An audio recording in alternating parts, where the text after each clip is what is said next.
ये आपको ऑप्शन में दिया जाएगा, ठीक है। तो गड़बड़ नहीं करना है। अब सवाल है कि जो 2005 में जो ये करिकुलम बनाया गया है, कानून बनाया गया है, इसका पर्पज़ क्या था? देखो, कह रहे रिकमेंडेड दैट चिल्ड्रंस लाइफ, जैसे आप लोग को लगता है कि दिन भर किताब में रहो, बस सुबह किताब, शाम किताब, दोपहर किताब, बाहर की दुनिया हम लोग देख ही नहीं पाते। तो इसमें यही किया गया है कि ये ऐसा कुछ प्रोसेस किया गया है जिससे कि बच्चों को हम पढ़ाई के साथ साथ बाहर की दुनिया से भी जोड़ सकें। ये किसी का एक कॉन्सेप्ट था। वो children's life at school must be link to their outside of the school. उनको आउटसाइड, बाहर दुनिया में, बाहर की कंट्री में क्या चल रही है, बाहर क्या चल रहा है, तो उनसे भी इनको लिंक करना है। यानी कि अपने किताब के बारे में जानकारी हो, बाहर क्या चल रहा है उसके बारे में उनको इन्फॉर्मेशन होनी चाहिए। तो इसीलिए बनाया गया था नेशनल करिकुलम फ्रेमवर्क। कब बनाया गया? 2005, NCF। क्लियर? और कोई दिक्कत तो नहीं? तो इस थोड़ा सा ध्यान रखिएगा। पहला पॉइंट ये सबसे इम्पोर्टेंट, ठीक। देखो,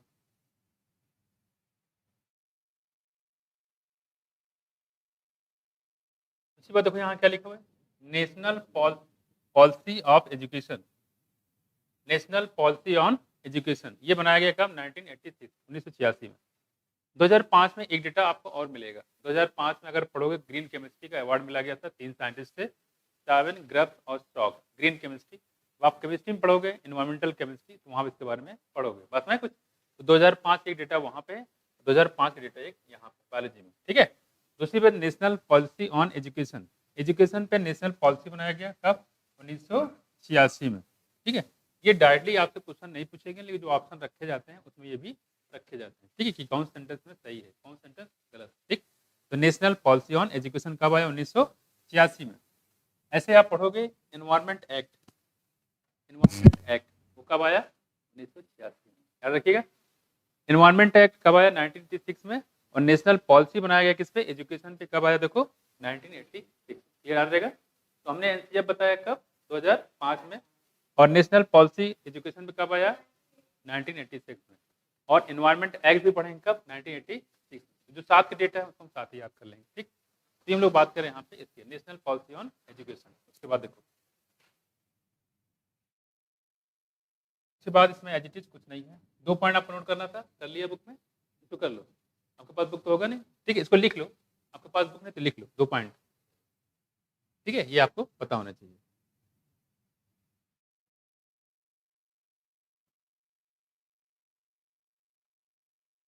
ये आपको ऑप्शन दे, डायरेक्ट क्वेश्चन नहीं पूछेंगे, ऑप्शन में रखेंगे इसको, ठीक है। अगर आपको पता नहीं हो तो कंफ्यूज होगी, पता नहीं यार ये तो इसके बारे में पढ़ा नहीं मैंने, तो कंफ्यूजन यहाँ पे हो सकता है। दोनों लाइन लिख लिया? ओके, ठीक है। तो ये हम लोग कुछ बात कर रहे थे। इसके बाद हम पढ़ेंगे अगले उस पे टॉपिक पे। ओके, समझे? मार्क कर लिया? अब देखो,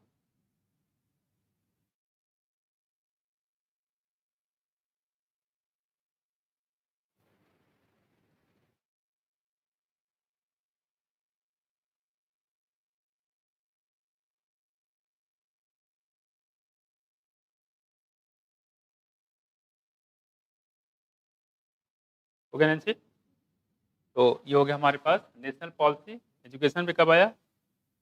1986 में, ठीक है। और नेशनल करिकुलम फ्रेमवर्क कब फाउंडेशन हुआ?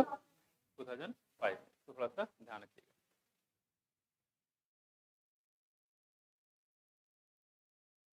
उधर चला गया यार।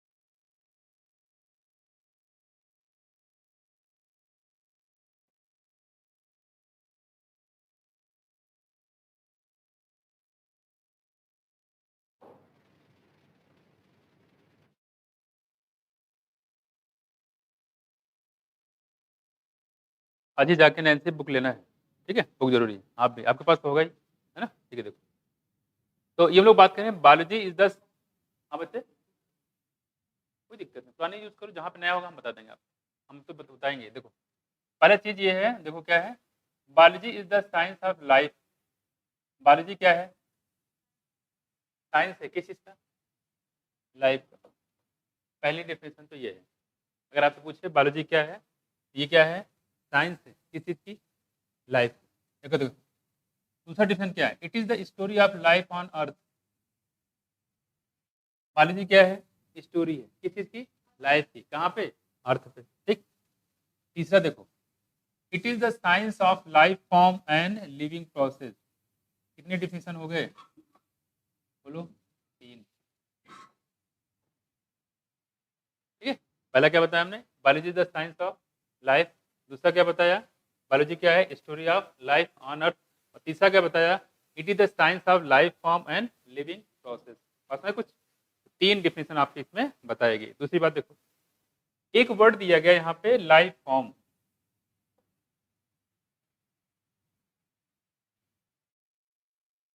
लाइफ फॉर्म का मतलब क्या है समझो जैसे। ठीक है। लाइफ फॉर्म का मतलब लाइफ किन किन चीजों में मिल सकता है?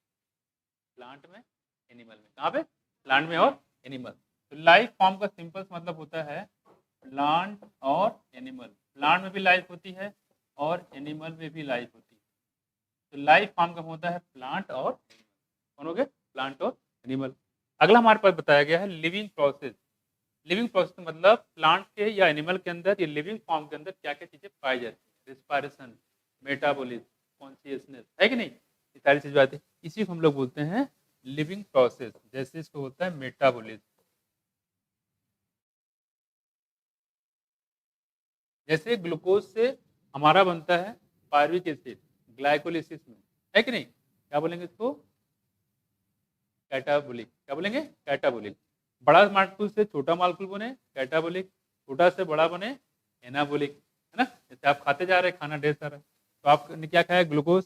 और ग्लूकोज जाके इकट्ठा हो रहा कहाँ पे? किस फॉर्म में? फैट के फॉर्म में।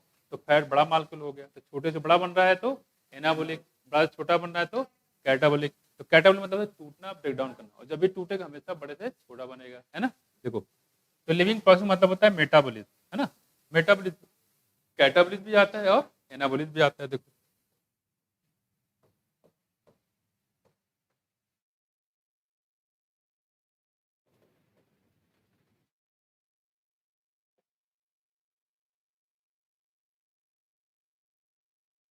ऐसे मैंने मेटाबॉलिज्म बताया। ऐसे और क्या हो सकता है? देखो, रिस्पायरेशन हो सकता है कि नहीं?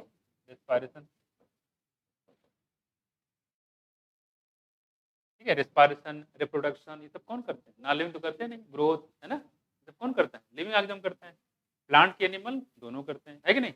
इस सारे प्रोसेस को बोलते हैं हम लोग, क्या नाम है? Living process. ठीक है। तो 3 आपकी डिफिनेशन है बायोलॉजी की।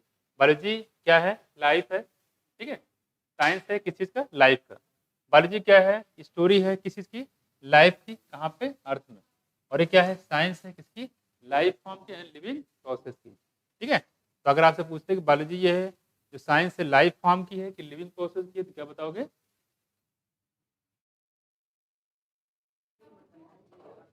बायोलॉजी साइंस है लाइफ फॉर्म की कि लिविंग प्रोसेस की? दोनों की। दोनों की। ठीक है। ध्यान रखना, गड़बड़ कर मत कर देना। दोनों की भाई। देखो, it is the science of life form and living process. समझ गए? तो गड़बड़ मत करना इसमें, ठीक है।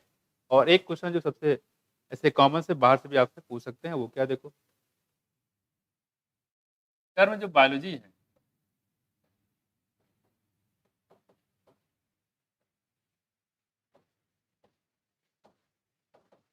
वाज गिवन बाय, तो कहीं साइड में लिख लेना, पता है? Lamarck and Treviranus. लैमार्क है और कौन है? ट्रेविरेनस। ट्रेविरेनस, ठीक है। लैमार्क एंड ट्रेविरेनस, ठीक है। तो बायोलॉजी टर्म दिया था लैमार्क और ट्रेविरेनस। एक बार पूछा गया तो ध्यान रखिएगा। आपसे पूछे father of biology, father of zoology,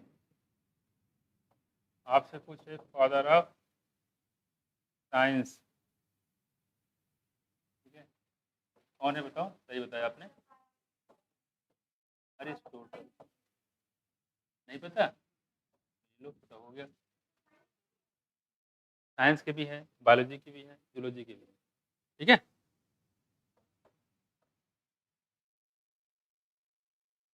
father of botany, Theophrastus, बिल्कुल।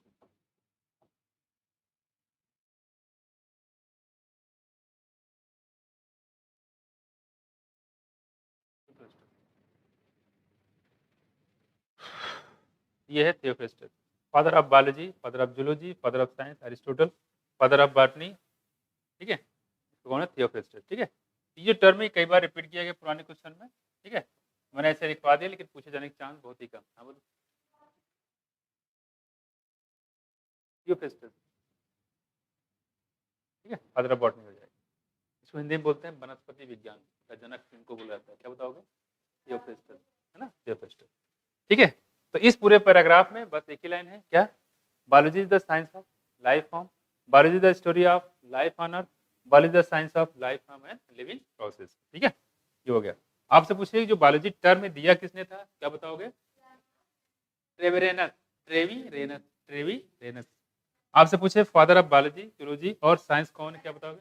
अरिस्टोटल। आपसे पूछे फादर ऑफ बॉटनी कौन है? थियोफ्रास्टस। क्या बोलेंगे? थियोफ्रास्टस, ठीक है। बॉटनी ये हो गया, जूलॉजी ये हो गया, इधर है कि नहीं। तो ये थोड़ा सा ऐसे जनरल इन्फॉर्मेशन के लिए पूछा जाएगा, नहीं पूछा, इसमें जाएगी ये वाली 1 2 3, कौन सी इसमें सेंटेंस सही है, कौन सी गलत है। इसमें कुछ कुछ मॉडिफिकेशन कर देगा और आपसे क्वेश्चन यहाँ पे पूछ लेगा। और इस पैराग्राफ में कोई ऐसा है नहीं, अब बस 2 लाइन है, याद रहेगा। Okay Nancy.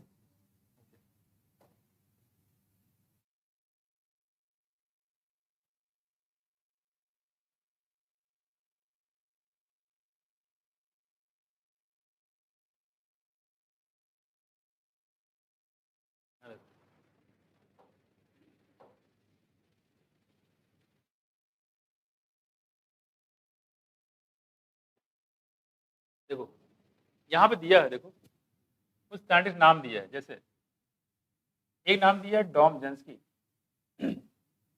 डॉम जेंस्की, ठीक है। और ये मायर भी है, वर्क ऑफ मायर, ठीक है। Mayr, Dobzhansky, Haldane, Perutz, Khurana, Morgan, Darlington, Fisher, और कुछ और भी नाम है। खास बताएगा यहाँ पे, देखो इन्होंने जो काम किया था, अगर इसको देखें, ठीक है, इनका जो काम था, देखो क्लासिकल भी था और मॉलिक्यूलर बायोलॉजी में था। क्लासिकल और मॉलिक्यूलर बायोलॉजी। क्लासिकल मतलब जो पहले बताया गया इसके बारे में, है ना, शुरुआत में ancient time. Classical. Molecular level में तो जो बायोलॉजी मतलब जैसे आपका प्रोटीन, मालिक्यूल, डीएनए, आरएनए, तो क्या बोलते हैं? Molecular level. क्या बोलेंगे? मॉलिक्यूलर, नहीं क्या है? मॉलिक्यूलर लेवल है। तो कह रहे हैं कि अगर आप इसमें से कोई पूछता है क्लासिकल और मॉलिक्यूलर बायोलॉजी में किन किन साइंटिस्ट का योगदान था, जैसे आप मायर पहला, दूसरा कौन सा है? डॉबजन्सकी, तीसरा क्या है बताओ? एल्डन, चौथा कौन है? पेरूस, पांचवा कौन है? खुराना, छठे क्या है? मॉर्गन, सातवां क्या है? डार्लिंगटन, आठवां कौन है? फिशर। इनका पूरा नाम था एमिल फिशर। क्या नाम था? Emil Fischer. आपको इतने थोड़ा सा ध्यान रखना है, ठीक है। तो क्लासिकल और मॉलिक्यूलर बायोलॉजी दोनों में इनका काम था, इसको ध्यान रखिएगा, ठीक है। अब करें यहाँ पे, ये तो ये हो गया यहाँ पे।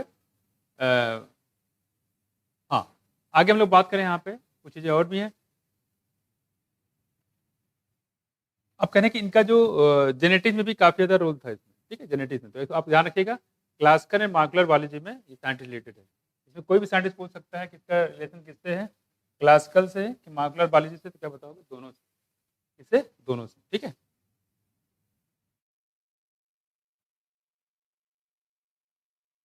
ठीक है, अब ऐसे याद रहेगा आपको, कोई दिक्कत नहीं। सारे साइंटिस्ट एक एक स्टेप बाय स्टेप करके लिखवाना पड़ेगा। तो कौन कौन साइंटिस्ट? देखो Mayr, Dobzhansky, Haldane, Perutz, Khurana, Morgan, Darlington, Fisher, ठीक है। उनका रिलेशन किससे था? क्लासिकल से भी था और मॉलिक्यूलर बायोलॉजी से भी था, ठीक है। इसको थोड़ा सा ध्यान रखिएगा। अब आते हैं इसमें आगे, और बस ये हो गया।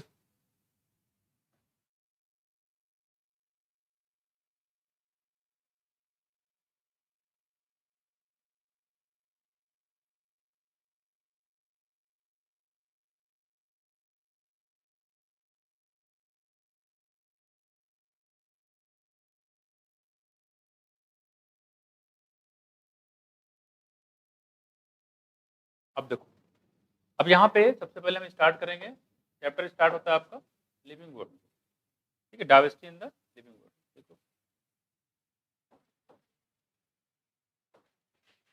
देखो यूनिट 1, अगर हम बात करें पूरे इनिशिएटिव जो आपको पढ़ने हैं, पूरे कितने यूनिट मिलेंगे आपको? 10 यूनिट। कितने? 10 यूनिट हैं। और 10 यूनिट में कितने चैप्टर हैं? 38 चैप्टर हैं, पूरे पढ़ना है। 10 यूनिट है और 38 चैप्टर है, तो आपको पढ़ना है 11th और 12th को मिला के, ठीक है, काफ़ी ज़्यादा। देखो तो हम लोग यहाँ पे पढ़ेंगे सबसे पहला यूनिट कौन सा है? देखो, diversity in the living organism. जो लिविंग ऑर्गेनिज्म है उनमें कैसी ऐसी डाइवर्सिटी पाई जाती है, ऑर्गेनिज्म किस टाइप के पाए जाते हैं, उनका बड़ा कर दें। ओके, तो ये चीज़ें थोड़ा सा इसमें हो सकता है ना।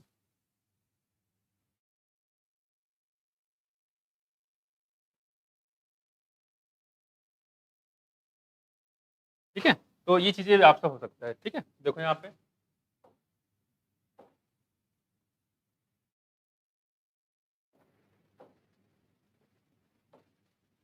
देखो, तो कहने की जो डाइवर्सिटी जो पहले बताया यूनिट 1 बताया, तो मैंने कितने यूनिट बताए पूरे जो पढ़ना है आपको? यूनिट कितने हैं यहाँ पे? पूरे टोटल 10 है। चैप्टर मैंने कितने बताया आपको? चैप्टर है 38। ये पूरा आपका सिलेबस में, ठीक है। 10 यूनिट है और 10 साइंटिस्ट के बारे में यहाँ पे दिया गया है, ठीक है, 10 साइंटिस्ट।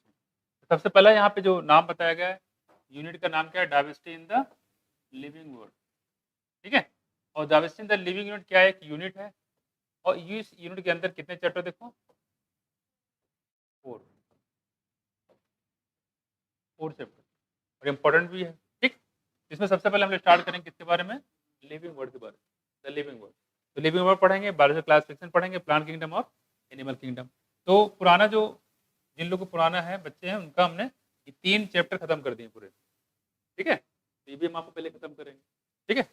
और उसके बाद फिर एनिमल किंगडम भी एक साथ करा देंगे, ठीक है। चलो, तो पहले हम लोग स्टार्ट करते हैं लिविंग वर्ड के बारे में, ठीक। देखो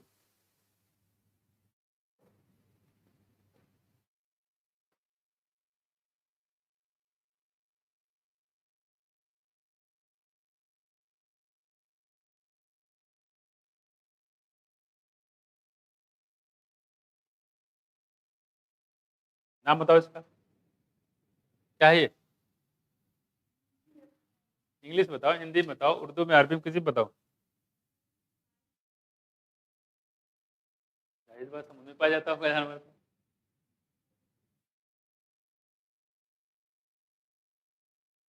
बताओ, आपका नाम अनिकेत, अविनेंद्र, अविनेंद्र, दरियाई घोड़ा, हिप्पोकैम्पस बोलते हैं क्या? हिप्पोकैम्पस,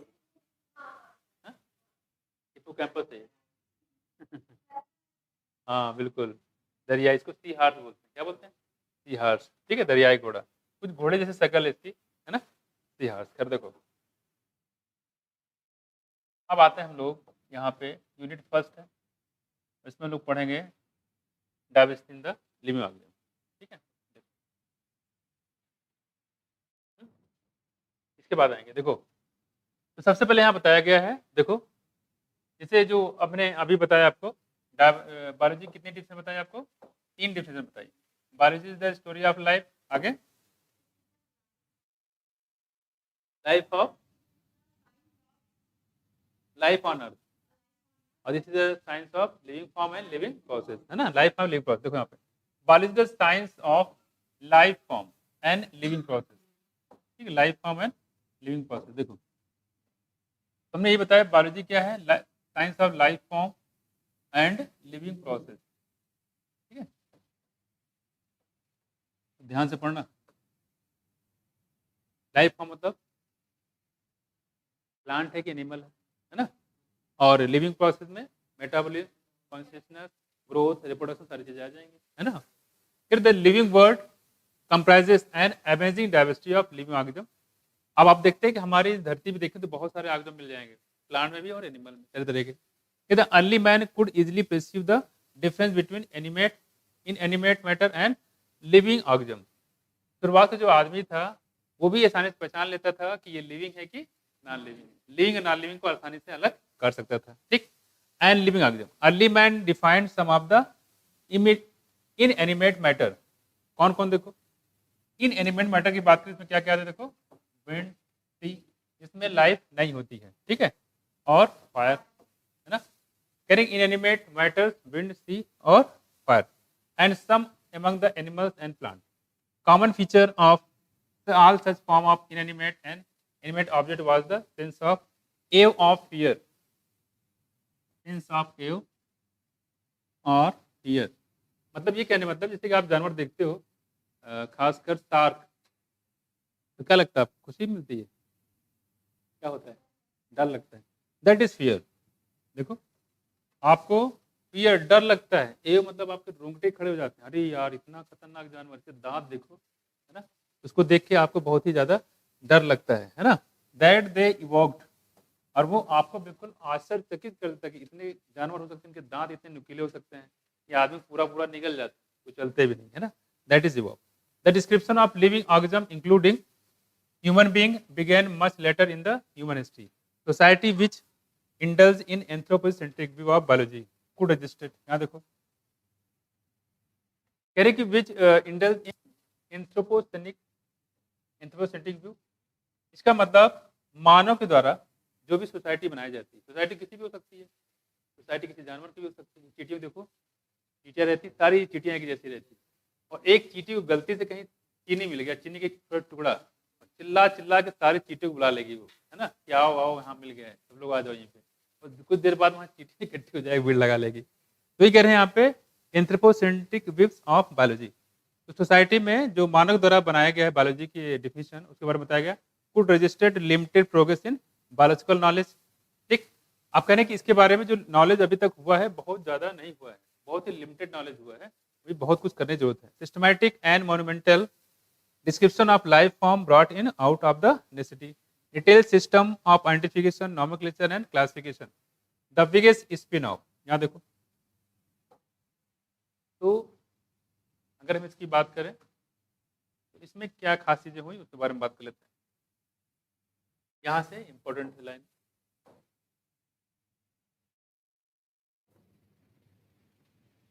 यानी कि सबसे बड़ा जो इसमें बायोलॉजी में जो काम हुआ उसके बारे में बता रहे। देखो बिगेस्ट स्पिन ऑफ, क्या देखो, of such studies was recognition of the sharing of similarities। यानी दो डिफरेंट ऑर्गेनिज्म में उसमें सिमिलरिटीज क्या है, जैसे आपसे पूछे कि प्लांट एनिमल में कोई सिमिलरिटी है क्या, है क्या बताओ,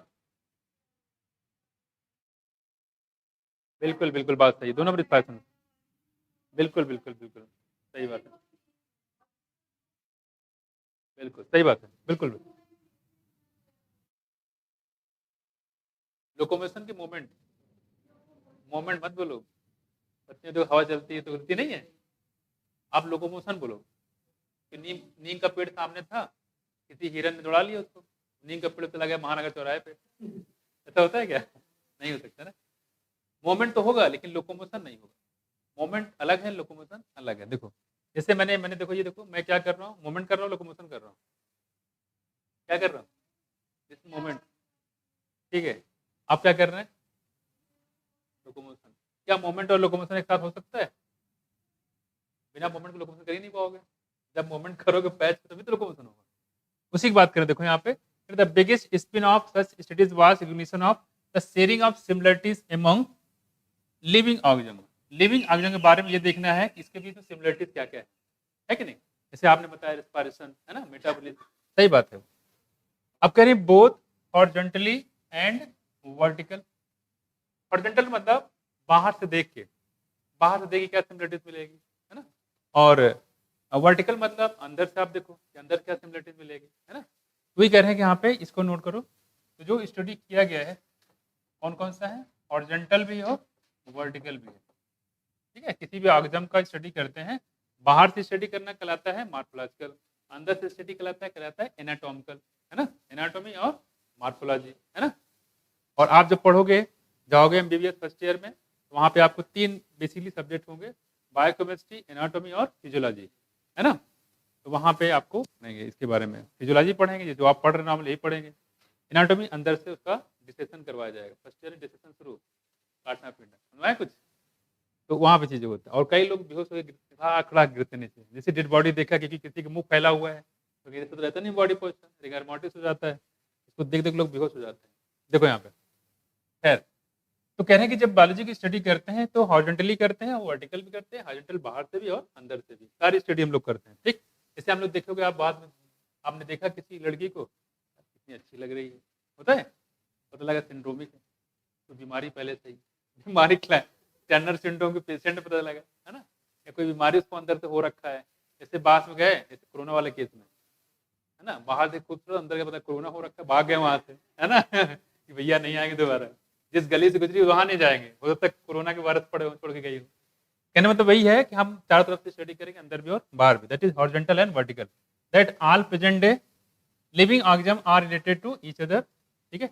and also to all organism that ever lived on this earth. यानी जो ऐसे भी ऑर्गेनिज्म जो पहले कभी हुआ करते थे, जैसे कि डायनासोर, आज के डेट में नहीं है, 65 माया में खत्म हो गए। वजह बहुत सारे लोग बता रहे हैं। कुछ लोग बताते हैं डायनासोर जो है रेप्टाइल में कन्वर्ट हो गए। कुछ लोग बताते हैं कि लोग अपने अंडे का प्रोडक्शन नहीं कर पाए, और कुछ लोग बताएं कि उस समय टेम्परेचर बहुत ज़्यादा बढ़ गया तो सब लोग उसमें जल गए। ठीक है, तो ये सारी कुछ अलग अलग चीज़ें बताते हैं। खैर, तो हम डायनासोर को कंपेयर करें प्रेजेंट टाइम के जानवर तो किससे कर सकते हैं? हाँ, टिपिकली चल सकते हैं, क्रोकोडाइल से कर सकते हैं कुछ हद तक, टिपिकली से कर सकते नहीं, कुछ उनका वैसे ही रखता है। तो वही कहने का मतलब है कि आप प्रेजेंट टाइम के जो ऑर्गेनिज्म इसमें है वो भी, जो नहीं है वो भी, उनका आप कंपेयर इससे कर सकते हो। Which humbles man and led to cultural movement for conservation of biodiversity in the following chapters of this unit. खैर तो इसकी बात हो गई, इसे छोड़ो। तो मतलब की बात यहाँ पे इतना ध्यान रखिएगा, अगर आपसे पूछे बिगेस्ट स्पिन ऑफ, ठीक है, सबसे बड़ा जो आविष्कार कह सकते हो वो क्या था, ठीक है? सबसे बड़ा आविष्कार ये था कि हम लोगों ने बायोलॉजी स्टडी किया, पहले ऊपर ऊपर से पढ़ते थे, अब प्रेजेंट टाइम कैसे कर रहे हैं, हम अंदर से भी पढ़ते हैं, जैसे प्लांट हम लोग ऊपर से भी देखते हैं, साथ में उसका डिस्कशन आपने किया होगा, टीएस एलएस काटा होगा, तो अंदर उसके एनाटॉमी स्टडी करते हैं, उसी के बारे में बात करें तो हॉरिजॉन्टली भी स्टडी करते हैं और वर्टिकली स्टडी करते हैं, किसका? बायोलॉजी का। उसमें ये हम लोग बात कर रहे हैं, तो ये थोड़ा सा पॉइंट है, इसको इम्पोर्टेंट। अगर आपसे पूछते हैं कि बायोलॉजी की स्टडी में सबसे बिगेस्ट स्पिन, सबसे बिगेस्ट इन्वेंशन क्या हुआ, ठीक है, तो क्या बताओगे? स्टडी करना बायोलॉजी का हॉरिजॉन्टल में और वर्टिकल में। पहले क्या होता था, ये सब हुआ है माइक्रोस्कोप की डिस्कवरी होने के बाद, 1950 में माइक्रोस्कोप डिस्कवर हुआ, इलेक्ट्रॉन माइक्रोस्कोप, उसके बाद चीजें स्टार्ट हुई है। क्योंकि डिस्कशन कर दोगे आपको दिखेगा ना फायदा क्या है ना। तो ये सारी बातें यहाँ पे है। खैर देखो, तो ये पॉइंट आपको ध्यान रखना है, सबसे बिगेस्ट स्पिन क्या था बायोलॉजी के केस में। तो बताओ कि स्टडी शुरू कर दी गई हॉरिजॉन्टली भी और वर्टिकल, इतना बहुत है, ठीक है।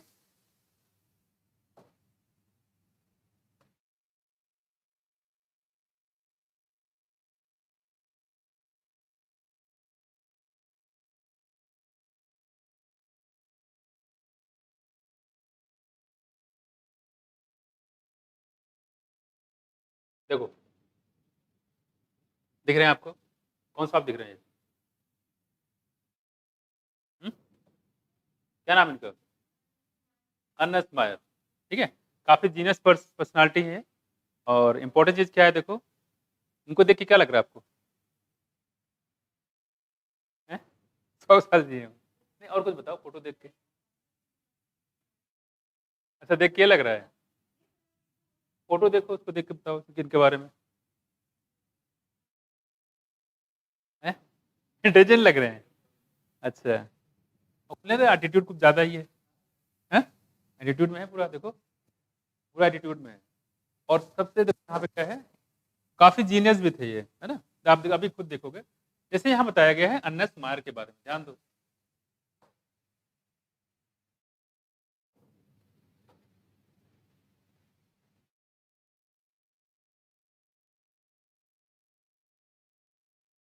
देखो, पहली चीज़ इम्पोर्टेंट ये है अर्नेस्ट मायर, उनका जन्म हुआ 1904 में, 1904, उनकी डेथ हुआ 2004 में, 2004। पूरे कितने साल जिंदा रहे ये? सेंचुरी पूरी पार कर दी, है ना, 100। इन्हीं से 2 साल कम एज है, वो है कैथरीन इसाऊ का। कैथरीन इसाऊ 98 ईयर्स, 98 साल की थी वो। आगे पढ़ाएंगे प्लांट एनाटोमी में, ठीक है, जहाँ पे इसमें वार चल रहा है, यूक्रेन, वहीं की रहने वाली थी हमारी कैथरीन इसाऊ। वो 98 साल की, और ये कितने सेंचुरी, पूरे 100 साल की। पहली बात, अनस मार्च 1904 में जन्म हुआ। 1904 में एक केस अभी और आएगा आपको, पंचानन महेश्वरी का, आई होप उनका भी है। बाय द वे, 1904 में जन्म हुआ, 2004 में की डेथ हो गई। अब देखो क्या करें, कह रहे कि इनका जो जन्म हुआ था वो कब हुआ, देखो 5 जुलाई 1904। कब हुआ देखो, केम्पटन जर्मनी। कहाँ पे, केम्पटन जर्मनी। ये जानवी की कहाँ के रहने वाले थे, तो ये केम्पटन जर्मनी के रहने वाले थे। जन्म हुआ 5 जुलाई 1904 में। ठीक है, देखो Ernest Mayar the Harvard university evolutionary biologist. दूसरी बात क्या है, अगर आपसे पूछे कि अर्नेस्ट मायर क्या थे तो क्या बताओगे, ये इवोल्यूशनरी बायोलॉजिस्ट क्या थे,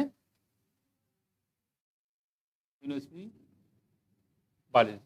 इवोल्यूशनरी बायोलॉजिस्ट का मतलब होता है कि कोई भी ऐसा व्यक्ति जो पहले जो प्लांट थे उसके अब मॉडर्न में जो प्लांट बन रहे हैं कैसे, क्या चेंजिंग आया है, जिसमें जो टेम्परेचर बहुत ज़्यादा हुआ करता था, ठीक है, तब से। और एनिमल जैसे आज मानव प्रेस्टोरिक मैन कैसे रहते थे, है ना, प्रेजेंट टाइम में कैसे आदमी कितना स्मार्ट हो गया है, तो उसमें क्या जो बदलाव आया उसे बोलते हैं इवोल्यूशनरी बायोलॉजिस्ट। क्या बोलते हैं, इवोल्यूशनरी, इवोल्यूशन के बारे में जो स्टडी करे तो बोलेंगे इवोल्यूशनरी बायोलॉजिस्ट। ठीक, आगे देखो, तो अगर आपका नाम पूछा जाए कि बताइए इवोल्यूशनरी बायोलॉजिस्ट कौन थे, तो क्या बताओगे, अर्नेस्ट मायर। आगे देखो, who has been called Darwin of 20th century, ये कई बार पूछा गया है।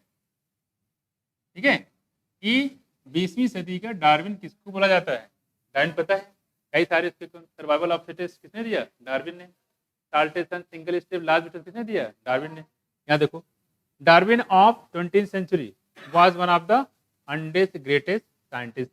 20वीं सेंचुरी के क्या थे ये, डार्विन इनको बोला जाता है। जैसे कोई किसी तरह से एक्ट करता है, काम करता है, तो हम लोग उसको मान लेते हैं कि ये इनके जैसा काम कर रहे हैं, तो डार्विन जैसा इनको मान लिया गया था। फिर उसमें जो 100 ग्रेटेस्ट साइंटिस्ट थे, महान साइंटिस्ट थे, उनमें डार्विन का भी नाम आता है। ये कई बार क्वेश्चन पूछा गया है। डार्विन ऑफ 20th सेंचुरी कौन बताओगे, अर्नेस्ट मायर। क्लियर। दूसरी बात करना देखो यहाँ पे कि जो, हाँ, अब ये जो इनकी जो फैकल्टी थी कौन सा, आर्ट्स, ठीक है, और क्या है, साइंस। तो आर्ट भी में भी काम उन्होंने किया था और साइंस में भी किया था। इसलिए होता क्या है, इससे फॉरेन में क्या होता है, वहाँ पे, यहाँ तो फिर साइंस साइड आर्ट साइड से चलता है, फॉरेन में आर्ट साइड वाला साइंस साइड ले सकता है, साइंस साइड वाला आर्ट साइड ले सकता है। वहाँ पे ऐसा कोई बाउंडेशन नहीं, कोई कुछ भी ले सकता है। तो इसे वहाँ भी साइंस भी पढ़ते थे और आर्ट भी पढ़ते थे। खैर, in 1953 and retired in 1975 achieving the title of Alexander Agassiz. तो अगर आपसे पूछा जाए कि अलेक्जेंडर अगेसिस किसको बोला जाता है, ठीक है, क्या बताओगे, अर्नेस्ट मायर को। डार्विन ऑफ 20th सेंचुरी किसको बोला जाता है, अर्नेस्ट मायर। पास में कुछ, अलेक्जेंडर अगेसिस प्रोफेसर ऑफ जूलॉजी, और प्रोफेसर किस चीज के थे ये, जूलॉजी के। कहाँ पे, इमेरिटस, वो एरिया है इमेरिटस में, जूलॉजी के प्रोफेसर थे। ठीक है, अलेक्जेंडर अगेसिस। तो क्या क्या नाम दिएगा, ये इवोल्यूशनरी बायोलॉजिस्ट थे, सही बात है, इनको अलेक्जेंडर अगेसिस बोला जाता है, प्रोफेसर थे किसी के, जूलॉजी की, ये भी बात सही है। ठीक है, और साथ साथ इनको डार्विन ऑफ 20th सेंचुरी भी बोला जाता है। Throughout his nearly 80 years career, लगभग 80 साल का कैरियर था, जिसमें जिन्होंने रिसर्च किया था कहाँ कहाँ किया, देखो, नंबर 1 ऑर्निथोलॉजी। क्या मतलब ऑर्निथोलॉजी का, इन्होंने ऑर्निथोलॉजी पे काम किया था। What is study of ornithology,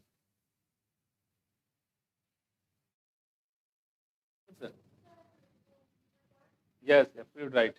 तो बर्ड की स्टडी क्या बोलते हैं हम लोग, ऑर्निथोलॉजी। क्या बोलते हैं, ऑर्निथोलॉजी। ठीक, टिपिकली का स्टडी क्या बोलते हैं, आर्पिटोलॉजी। क्या बोलते हैं, आर्पिटोलॉजी। देखो यहाँ पे, ये है हमारा ऑर्निथोलॉजी, यानी बर्ड के, बर्ड पे स्टडी किया था। आगे देखो, टैक्सोनॉमी, टैक्सोनॉमी पे यानी कि नॉमेनक्लेचर पे काम किया था।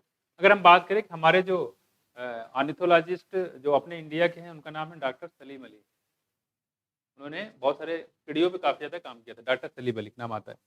ऑर्निथोलॉजी हो गया और टैक्सोनॉमी हो गया। नंबर 2, टैक्सोनॉमी मतलब जो भी आगे जाए उनका नामकरण कैसे करोगे, है ना। जैसे पेरी प्लेनेटा अमेरिकाना, काकरोच का नामकरण रखा गया है, तो किसमें आएगा, टैक्सोनॉमी। किसमें आएगा, टैक्सोनॉमी। यहाँ देखो, जू जियोग्राफी, इस पूरी धरती पे किस टाइप के जानवर हैं, कहाँ कहाँ रहते हैं, यानी कि एनिमल के डिस्ट्रीब्यूशन पूरे अर्थ पे, इसी को बोलते हैं जू जियोग्राफी। जियोग्राफी मतलब अर्थ, जू मतलब एनिमल, तो एनिमल का डिस्ट्रीब्यूशन अर्थ पे कैसा है, उसको बोलते हैं जू जियोग्राफी पे। इन सारी चीजों पे काम किया था किसने, तभी तो जीनियस है। देख लो आप, यहाँ देखो, अगला हमारे पास है 4 इवोल्यूशन। तो प्लांट के बारे में और एनिमल के बारे में इवोल्यूशन, यानी कि पहले कैसे थे और अब कैसे हो गए, ठीक, और उनका सिस्टमेटिक तरीके से स्टडी किया। ये नंबर 5। ठीक है, and history and philosophy of biology, history and philosophy of biology. I hope ये पूरा हो गया होगा आपको, पूरे पाँच हो गया और ये 6 हो गया,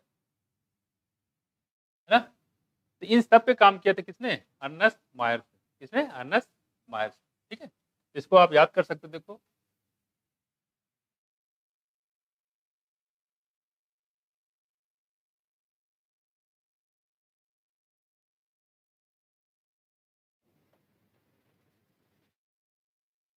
हॉस्टल होता है, हॉस्टल, वैसे हम हॉस्टल याद कर सकते हैं, याद रहेगा, सारी चीज़ इसी में आ जाएगी।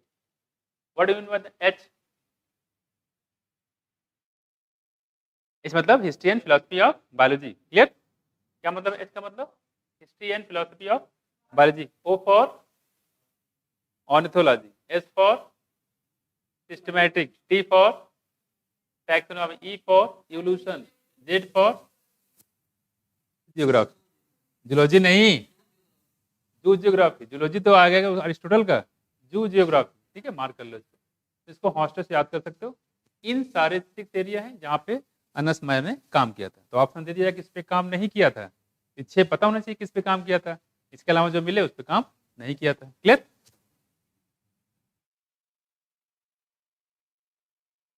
एनसीएफ का फाउंडेशन कब हुआ आपने?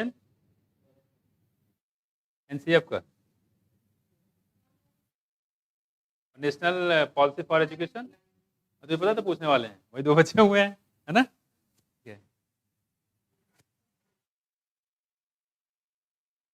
क्लासिकल और मार्कुलर बायोलॉजी पे किसे किसने काम किया था? नाम बताओ जो जानते हो। मार्कुलर बायोलॉजी पे खुराना ने किया था क्या? पीरूज ने किया था क्या? डार्लिंगटन ने किया था क्या? जरूर किया था, है ना। फिशर ने किया था क्या? जरूर किया था। ठीक, मॉर्गन ने किया था ना, तो ठीक है। एमिल फिशर आ गया। देखो यहाँ पे हम लोग बात कर रहे हैं, तो ये लोग हो गए। तो इन एरिया में काम करते हैं। ही देखो उसको कोई एरिया छोड़ा नहीं है, इसलिए जीनस बोलते हैं। He almost single handed made the origin of species. ठीक है, origin of species diversity the central question of evolutionary biologist, that is it is to he also pioneered the currently accepted definition of biological species। अगर आपसे पूछे biological species की definition किसने दिया? Species की definition दी है जॉन रे ने। किसने? जॉन रे। याद रखना।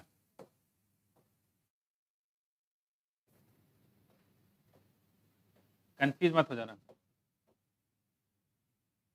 जॉन रे स्पीसीज का कॉन्सेप्ट दिया था जॉन रे ने, और बायोलॉजिकल स्पीसीज का दिया था अन्नस मायर ने। तो मैं ना इसे दोनों को अलग अलग करके रखना, ना खिचड़ी बन जाएगा, ना आप खाओगे ना हम खाएंगे, है कि नहीं। ध्यान रखना, ये है, कंफ्यूजन हो सकता है इसमें।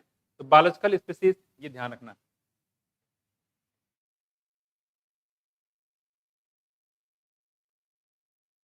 ठीक है, अब चूंकि इन्होंने इतना बड़ा काम किया था, जाहिर सी बात इनको अवार्ड तो मिलना ही चाहिए, है कि नहीं। देखो, Harry Meyers was awarded the 3 prize widely regarded as triple crown of biology. इसको क्या बोलते हैं हम लोग? Triple crown of biology.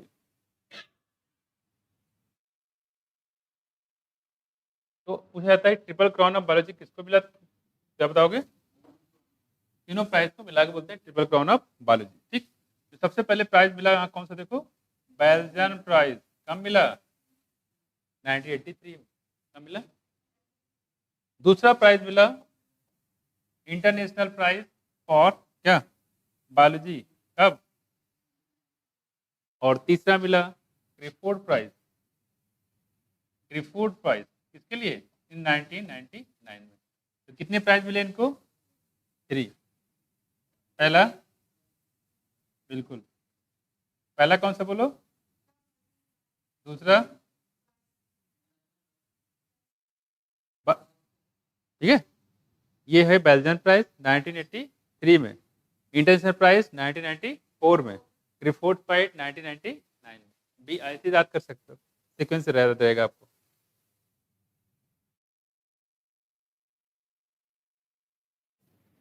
और सीबीआई से भी याद रख सकते हो। 3 प्राइज मिले, तुमको नाम बताना हो रैंडमली, CBI कर सकते हो। और अगर आपको सीक्वेंस बताना है कि 83, 1983, 1994, 1999 तो BIC सबसे। तो ये 3 अवार्ड मिले थे, Belgian prize, international prize for biology, Crafoord prize. ठीक है, तो हो गया यहाँ पे। उसके बाद जाहिर सी बात है इनकी डेथ हो गई कब? हाँ 2004 2004 में इनकी डेथ हो गई। उसमें ये तो रहा अनस मायर जी के बारे में। फिर से देखो, पहले चीज़ सबसे इम्पोर्टेंट ये कि इनका जन्म कब हुआ? 5 जुलाई 1904 में। कहाँ पे? केम्पटन, जर्मनी में। जर्मनी जहाँ का हिटलर था, याद है? हिटलर कैसे सिंबल था पता है उसको?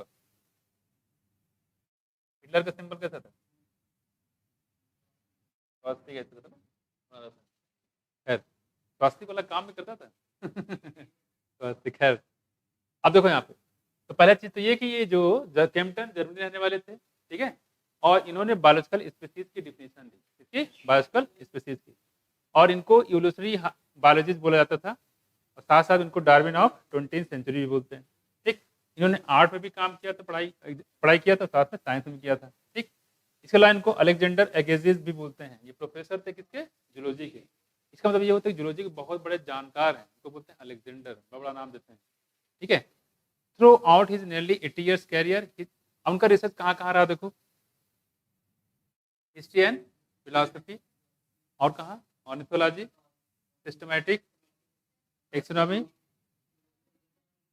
इवोल्यूशनरी, और जियोग्राफी। याद रहेगा? तो ये आपके काम में याद हो जाएंगे। ठीक, इसके बाद इन्होंने बायोलॉजिकल स्पीसीज का डिफिनेशन दिया था। और स्पीसीज का किसके बारे में बताया था? स्पीसीज के बारे में जॉनरे। स्पीसीज की डिफिनेशन दिया था जॉनरे ने, और बायोलॉजिकल स्पीसीज की अनस मायर। ठीक है, और उनको 3 प्राइज मिले, इनको बोलते हैं ट्रिपल क्राउन ऑफ बायोलॉजी, जिनमें शामिल है Belgian prize 1983, international prize biology, और क्रेफोर्ड प्राइज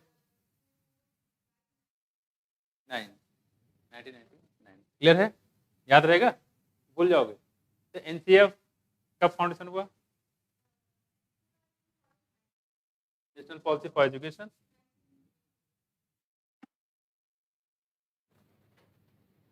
तो ये नोट कर लिया कि याद हो गया? याद नहीं हुआ? पक्का सारे पॉइंट? ठीक है, तो ये थोड़ा सा आप इसमें ध्यान रखिएगा।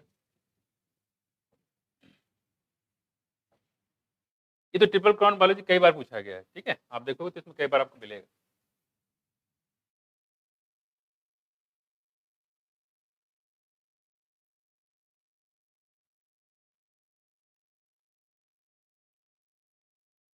हाँ, अगला हमारे पास चैप्टर कौन सा देखो? Living word. क्या है? The living word. ठीक है, लिविंग वर्ड देखो,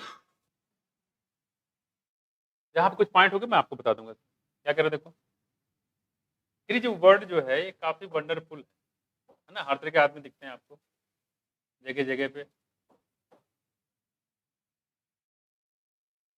देखो क्या कर रहे देखो, how wonderful is the living word, the wide range of living type is amazing. काफी आश्चर्यजनक लोग दिखते हैं आपको, जानवर दिखते हैं, बड़ा आश्चर्य लगता है। अच्छा, ऐसे जानवर भी होते हैं? The extra ordinary habitat, habitat मतलब रहन सहन। ठीक है, आप सोचो, जैसे मान लो सांप की बात करते हैं, सांप देखो कहाँ कहाँ रहता है, क्रोकोडाइल देखो कहाँ रहता है ना। कह रहे कि in which we find living organism be, it could be mountain, उसके जो हैबिटाट हैं, रहने का निवास है, वो क्या हो सकता है? माउंटेन। ठीक है, माउंटेन। डेसिडुअस फॉरेस्ट, कौन हो सकता है? Deciduous forest. समझे क्या मतलब डेसिडुअस फॉरेस्ट? पतझड़ वाले प्लांट, जिसमें पतझड़ आते हैं, क्या बोलते हैं इसको? डेसिडुअस, है ना, डेसिडुअस। और ओशन, अगर हमारे पास क्या देखो, ओशन समुद्र हो गया, तो आप देखोगे जो समुद्र होते हैं, क्या उसमें जानवर होते हैं क्या? बिल्कुल होते हैं। ठीक है, जो पेड़ होते हैं, क्या उस पर जानवर होते हैं क्या? बिल्कुल होते हैं। गिलहरी, बहुत सारे ऑर्गेनिज्म होते हैं ना, बटरफ्लाई वगैरह। तो फ्रेश वाटर लेक्स होते हैं, क्या उसमें जानवर होते हैं क्या? मेढक, मछली सब रहते हैं, है ना। दूसरी बात कह रहे हैं यहाँ पे, तो लिविंग ऑर्गेनिज्म कह रहे हैं कहाँ कहाँ हो सकता है। ठीक है, देखो, तो यहाँ देखो क्या कर रहे हैं, it could B cold mountain लिखा हुआ, क्या लिखा है? Cold mountain. ऐसा कोई पर्वत, जैसे आप देखो वो, यानी, अरे वो माउंटेन क्या, माउंट एवरेस्ट, तो पहले से ट्रेनिंग दी जाती है, पर जो चढ़ता है उसको ट्रेनिंग दी जाती है, काफ़ी ठंडा होता है एरिया, वहाँ कोई नहीं चढ़ सकता। तो कोल्ड माउंटेन वहाँ भी आपको कोई ना कोई मिल जाएगा, नहीं? डेसिडुअस फॉरेस्ट वहाँ कोई मिल जाएगा, ओशियन समुद्र रहते हैं उसमें कोई जानवर मिल जाएगा, फ्रेश वाटर लेक जो होते हैं वहाँ मिल जाएंगे, डेजर्ट में भी मिल जाएंगे, डेजर्ट में, नहीं? देखो, और साथ-साथ में हॉट स्प्रिंग में भी जानवर मिल जाएँगे। हॉट भी समझते हो? जो गर्म पानी के झरने होते हैं, जहाँ पानी जो है 100 डिग्री सेंटीग्रेड पे रहता है और उबलता रहता है, वहाँ मिल जाएगा। पता है कुछ? कौन जानवर? जैसे आपने नाम सुना होगा थर्मोएसिडोफाइल, थर्मस एक्वाटिकस बैक्टीरिया सुना है? वो बैक्टीरिया यहीं पाया जाता है। पानी उबलता रहेगा, उसमें बैक्टीरिया ज़िंदा रहता है। Due to different cell wall structure, उसकी सेल वॉल डिफरेंट टाइप की सेल टाइप की प्रोटीन से मिलकर बनी होती है, इसी वजह से क्या होता है, ये जो है इसका इनकी डेथ नहीं होती, सर्वाइव कर जाते हैं।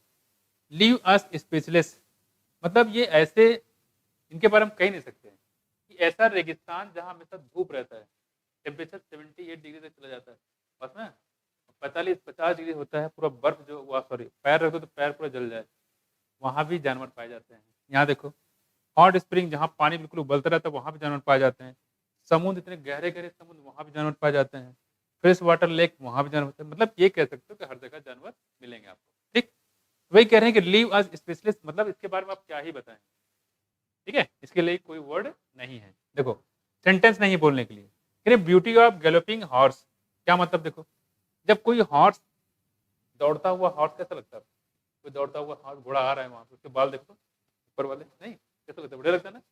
वही कह रहे हैं कि the beauty of galloping horse, इसका मतलब ये है जो कोई जो घोड़ा दौड़ता हुआ आ रहा है तो काफी सुंदर लगता है, दिखता है, ठीक है? कह रहे कि ऑफ द माइग्रेटिंग बर्ड, चिड़िया देखा होगा, चिड़िया जब देखा होगा कि एक जगह दूसरे जब उड़ती है, यूं उड़ेगी डाल पे, एक डाल से दूसरी डाल पे, तो आपको काफी अच्छा लगता है। वैलीज ऑफ फ्लावर, जब आप फ्लावर की घाटी देखते हो जहाँ बहुत सारे फ्लावर लगे हुए हैं तो आपको काफी अच्छा लगता है, नहीं? अटैकिंग शार्क इवॉक्स, और मान लो कहीं आप समुद्र में हो या कोई मूवी देख रहे हो, जब शार्क अटैक करता है, बहुत सारी मूवी बनी हुई है ना, और जब अटैक करते कैसा लगता है आपको? इवोक, आपको बहुत ज्यादा डर लगता है ना? इवोक एव, आपके रोंगटे खड़े हो जाते हैं, यार ये शार्क है, क्योंकि ये पूरा चबा जाता है, इसके दांत देखो कितने बड़े बड़े होते हैं, है कि नहीं? और deep senses and a deep sense of wonder, और आपको इसको देख के बहुत ज्यादा आश्चर्य होता है कि जानवर ऐसे भी हो सकते हैं और कहाँ कहाँ मिल सकते हैं जानवर, ये कह सकते हो कहाँ जानवर नहीं होते हैं, ठीक? The ecological conflict and cooperation among the members of the population and among population of a community, यहाँ देखो, or even the molecular traffic inside a still make us deeply reflect on what indeed is life, यहाँ देखो, यहाँ कह रहे हैं ये सब बताते हैं कि वास्तव में लाइफ क्या है, वास्तव में लाइफ वास्तव में क्या है इसके बारे में बताया गया है। तो मैंने जो ऊपर के पॉइंट बताए, ठीक है, कि लिविंग ऑर्गेनिज्म कहाँ कहाँ रहते हैं, ये याद करने की जरूरत नहीं है, ये कह सकते हो लिविंग ऑर्गेनिज्म हर जगह रहते हैं, पता नहीं होता है? लिविंग ऑर्गेनिज्म हर जगह रहता है, तो इसमें कोई खास पॉइंट आपको मिलेगा नहीं। पॉइंट स्टार्ट होता है, बस में यहाँ कुछ नहीं है, बस थोड़ा सा हमने एक कर लिया कि हाँ डेसिडुअस फॉरेस्ट मिल सकते हैं, ओशन मिल सकते हैं, फ्रेश वाटर लेक मिल सकते हैं, डेजर्ट मिल सकते हैं, कोल्ड माउंटेन मिल सकता है, हॉट मिल सकता है, हर जगह मिलेंगे, उसमें याद करने की जरूरत नहीं है। इंपॉर्टेंट चीज यहाँ स्टार्ट होता है, what Indeed life is life, वास्तव में लाइफ क्या है। फिर जब हम ये पूछते हैं कि लाइफ क्या है, इसमें कह रहे हैं कि दो क्वेश्चन यहाँ पे एराइज होते हैं, देखो, हाँ कह रहे हैं इसमें दो क्वेश्चन एराइज होते हैं। This question has two implicit question, मतलब इस क्वेश्चन के अंदर ही है वास्तव में दो क्वेश्चन बनते हैं, एक क्वेश्चन के अंदर दो क्वेश्चन छिपा हुआ है। देखो क्या है, जब हम कहते हैं लाइफ क्या है, ठीक है, तो क्या मतलब, देखो two question implicit within it, तो इस क्वेश्चन के अंदर क्या उनका question, what is indeed life, life क्या है, इसके अंदर दो क्वेश्चन है, दो क्या है। फिर द फर्स्ट इज टेक्निकल, जो पहला है वो कैसा है, टेक्निकल है। देखो फर्स्ट क्या है, देखो टेक्निकल है, पहला क्या है, टेक्निकल, क्या मतलब, एंड सीक, और इससे क्या पता चलता है, seek answer to what living is, और जो टेक्निकल होता है वो एक्चुअली बताता है कि वास्तव में लाइफ क्या है, what living is, life living क्या है। इसमें सीक आंसर, सीक मतलब होता है खोजना, ये लिविंग क्या है, ये पहला हो गया कौन सा, टेक्निकल, ठीक है। दूसरा देखो as opposed to the non living, यानी कि नॉन लिविंग से लिविंग अलग कैसे है ना, और वास्तव में लिविंग क्या है। और दूसरा देखो यहाँ पे, अगर दूसरा देखोगे सेकंड, सेकंड क्या होता है, फिलोसॉफिकल होता है। क्या होता है, philosophical one, and seeks answer to, नीचे हो गया, ठीक है, पर्पज ऑफ लाइफ। क्या है, पर्पज लाइफ। तो लाइफ क्या है, ये कैसा हुआ, टेक्निकल, ठीक है, और लाइफ का पर्पज क्या है, ये क्या है, फिलोसॉफिकल। क्या है, फिलोसॉफिकल।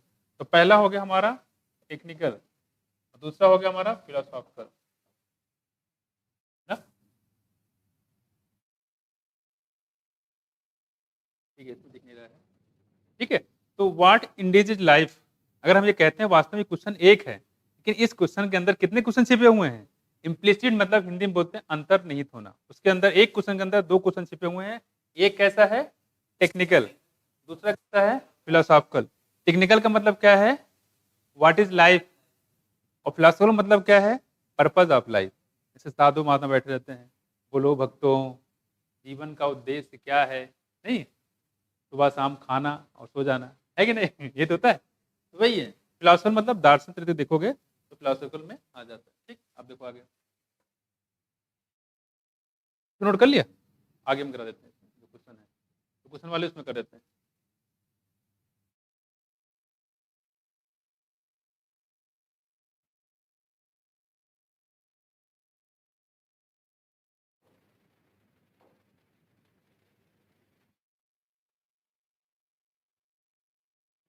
तो आपसे अगर पूछता है व्हाट इंडीड लाइफ, वास्तव में लाइफ क्या है, क्वेश्चन यहाँ है, ये इंपॉर्टेंट भी है। तो कह रहे हैं इस क्वेश्चन में कितने क्वेश्चन शामिल हैं, दो क्वेश्चन, टू इम्प्लिसिट क्वेश्चन। इस क्वेश्चन के अंदर दो क्वेश्चन जो है अंतर्निहित यानी कि शामिल। और पहले हमने क्या बताया, देखो पहले बताया फर्स्ट, फर्स्ट क्या है, इज टेक्निकल होता है वन, इसका मतलब क्या है, seek answer what living is, and और नॉन लिविंग से कैसे अलग है। तो पहले मतलब होता है लिविंग क्या है, ये तो हमारा टेक्निकल हो गया, ठीक, मतलब खोजना नॉन लिविंग। और दूसरा क्या देखो, दूसरा हो गया philosophical, on seek answer to क्या, what is purpose of life, life का पर्पज क्या है। तो क्या नाम है, पहले बताया कि लिविंग क्या है, ठीक है, और नॉन लिविंग से कैसे अलग है, किसमें आएगा, टेक्निकल। लाइफ का पर्पस क्या है, लाइफ का उद्देश्य किसे, आपका उद्देश्य क्या है, डॉक्टर बनना, लोगों की सेवा करना, ये क्या हो गया, टेक्निकल की फिलोसॉफिकल, फिलोसॉफिकल हो गया, बस है कुछ। और लाइफ क्या है, ये कैसा हो गया, टेक्निकल हो गया। इसमें कोई गड़बड़ तो नहीं करोगे, यहाँ से क्वेश्चन आपका आ सकता है, उल्टा कर देगा। टेक्निकल, टेक्निकल जो है पर्पज ऑफ लाइफ है, और फिलोसॉफिकल क्या है, व्हाट इज लाइफ है। सही गलत, गलत हो गया ना कुछ, तो ऐसे क्वेश्चन यहाँ पे बन सकते हैं, इंपॉर्टेंट है। और बाकी इसमें पैराग्राफ में ऊपर मैंने बता दिया कि पूछा उछा नहीं जाते, घोड़े दौड़ रहे हैं उसको आपको दिखने में अच्छा लगता है तो क्वेश्चन बनेगा, नहीं बनेगा। हाँ, यहाँ क्वेश्चन है, इसको आपको थोड़ा ध्यान रखना है, ठीक है। चलो अगला हमारे पास कौन आ गया, देखो व्हाट इज लिविंग, इसको नोट कर लिया, इसको नोट कर लिया, इसको कर लो।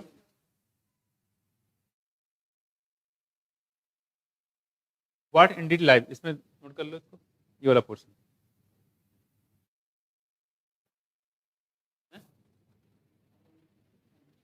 तो चल ही रहा है, वो चल रहा है अपनी जगह, थोड़ी ना कर देंगे, तो गए,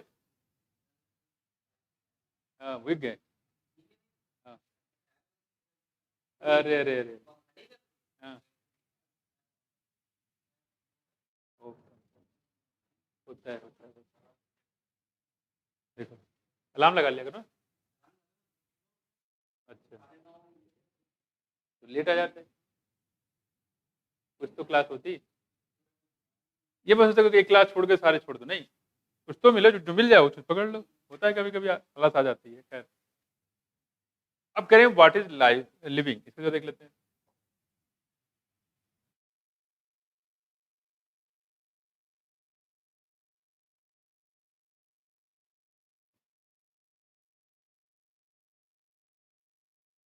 एनसीएफ का फाउंडेशन कब हुआ बताओ,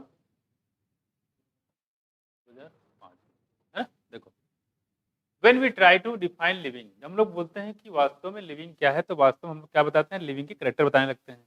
अगर किसी एग्जाम में ऐसा ऐसा होगा तो हम लिविंग बोलेंगे, ठीक है। और ऐसा नहीं होगा तो लिविंग नहीं बोलेंगे। जैसे मान लो किसी आदमी को देख रहे हो वो मुस्कुरा रहा है तो लिविंग या डेड है?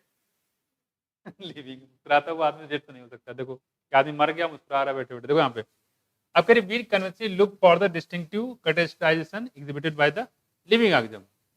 तो यहाँ बताया गया व्हेन ट्राई डिफाइन लिविंग, हम कहते हैं लिविंग को डिफाइन करो तो हम लोग क्या बताने लगते हैं, उससे कैरेक्टर बताने लगते हैं। जैसे पहला बताया गया ग्रोथ क्या है कि अगर किसी ऑर्गेनिज्म में ग्रोथ हो रहा हो तो उसको हम लिविंग बोल सकते हैं, है ना। किसी ऑर्गेनिज्म में रिप्रोडक्शन होगा तो उसको लिविंग बोल सकते हैं। किसी ऑर्गेनिज्म में इन्वायरमेंट को सेंस करने की सेंसेशन होगा तो उसको हम लिविंग बोल सकते हैं। ठीक, इसको बोलते हैं एबिलिटी टू सेंसेशन, है ना, इसको बोल सकते हैं। And mount a suitable response come to our mount, तो किसी इन्वायरमेंट से वो रिस्पॉन्स करे, तो ग्रोथ हो रहा है, रिप्रोडक्शन हो रहा है और इन्वायरमेंट से रिस्पॉन्स करे। जैसे धूप बहुत तेज आ गया, उसके अंदर स्वेटिंग होनी चाहिए, है ना, कोई रिस्पॉन्स होना चाहिए। ठंड बहुत लग रही है तो उसके अंदर शिवरिंग होनी चाहिए, कांपना चाहिए। अगर ऐसा होता तो क्या कहेंगे, उसको लिविंग है। क्या है? लिविंग है ना। अब करें यहाँ पे and mount suitable response come to our mind, कह रहे हैं कि immediately as a unique feature of living organism one can add a few more feature. तो तीन तो मैंने बताया, ग्रोथ, रिप्रोडक्शन और एबिलिटी टू सेंस, मतलब कॉन्शियसनेस बोल सकते हैं। क्या बोल सकते हैं? कॉन्शियसनेस। ठीक, कह रही कि इसमें और भी चीजें आप ऐड कर सकते हो, जैसे 1, 2, 3 और 4। कौन सा? मेटाबॉलिज्म। ठीक है, मेटाबॉलिज्म हो सकता है। ठीक है, और self replicate, ability to self replicate, मतलब तो रिप्रोडक्शन में आ गया। रिप्लिकेशन किस में आ गया? रिप्रोडक्शन में। सेल्फ ऑर्गेनाइज, ठीक है, अपने आप को ऑर्गेनाइज करने का। ठीक है, इंटरेक्ट, इंटरेक्ट करना मतलब दूसरे ऑर्गेनिज्म कैसे इंटरेक्ट करता है ना। जैसे हिरन शेर को देखा वहीं पे मुस्कुरा रहा है, भाग जाएगी वो, है ना, रुकेंगे नहीं वहां पे। ठीक है, इंटरेक्ट। यहाँ पे कह रहे हैं self organise, self replicate and emergence to this list. Emergence मतलब होता है उसको देख के जो रिस्पॉन्स होगा, दैट इज ए इमर्जेंस, तुरंत। ठीक है, तो क्या क्या प्रॉपर्टी बताई हमने? ग्रोथ बताया, रिप्रोडक्शन बताया, एबिलिटी टू सेंस एनवायरमेंट, और क्या बताया? मेटाबॉलिज्म। ठीक है, इसके अलावा एबिलिटी टू सेल्फ रेप्लिकेट, है ना, और क्या है? Self organise. सेल ऑर्गेनाइज, जैसे सेल होता है, सेल से बहुत सारे मिलके क्या बनते हैं? टिश्यू, टिश्यू से क्या बनता है? आर्गन, आर्गन से क्या बनता है? ऑर्गेनिज्म, ऑर्गेनिज्म से क्या बनता है? पूरा बन जाता है। ऑर्गेनिज्म तो ऑर्गेनिज्म में होता है, उससे क्या बनाओगे? पॉपुलेशन, है ना, पॉपुलेशन से कम्युनिटी, कम्युनिटी से बायो, है कि नहीं। चलो देखो, तो कह रहे हैं कि मतलब growth, reproduction, ability to sense environment, ये तो हो गया। साथ साथ मेटाबॉलिज्म हो सकता है, सेल्फ रेप्लिकेट कर सकता है, सेल्फ ऑर्गेनाइज कर सकता है, साथ साथ इंटरेक्ट कर सकता है। ठीक है, ये हो गया 7। साथ में इमरजेंस, मैं मतलब कोई भी एक्शन होता है तुरंत उसको देख के तुरंत एक्टिविटी करता, that is emergence. To this list let us try to understand each of this. ये जो हमने बताया इसी को हम लोग यहाँ पूरा पढ़ना है। ठीक है, तो कहने मतलब ये हो गया कि अगर हम लिविंग की बात करते हैं तो उसकी हम प्रॉपर्टी बताते हैं। प्रॉपर्टी में growth, reproduction, ability to sense हो गया, साथ साथ में क्या बताया? Metabolism, self replicate, self organise, interact और इमरजेंस। किसके प्रॉपर्टी है? लिविंग की, नॉन लिविंग? हाँ, लिविंग की। ठीक है, तो हम बात कर लेते हैं यहाँ पे लिविंग की प्रॉपर्टी।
जो कि पूरे 8।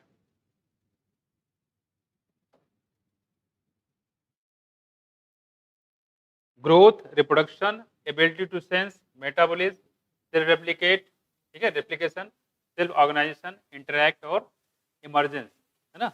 ये 8 प्रॉपर्टी होती है इसमें लिविंग में। अगर ये प्रॉपर्टी पाई जाए तो लिविंग है, नहीं तो नॉन लिविंग, इसके हिसाब से।